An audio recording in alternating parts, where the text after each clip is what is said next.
So guys, may pinuntahan pala tayong sharp 32 inches.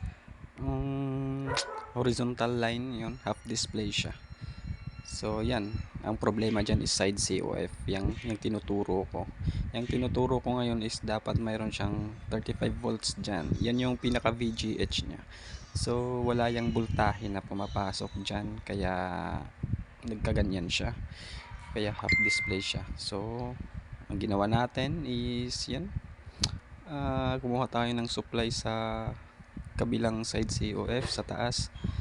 So sinuplayan natin yung sa baba na COF, sinuplayan natin para magkaroon siya ng 35 volts pinaka VGH nya. So yan, nung sinuplayan natin, sinubukan natin, so yun, nag-okay siya, nagka-display siya. Yan, karamihan sa mga TV na ganun yung problema, nag-half display is wala yung voltahe, walang 35 volts na pumapasok dyan.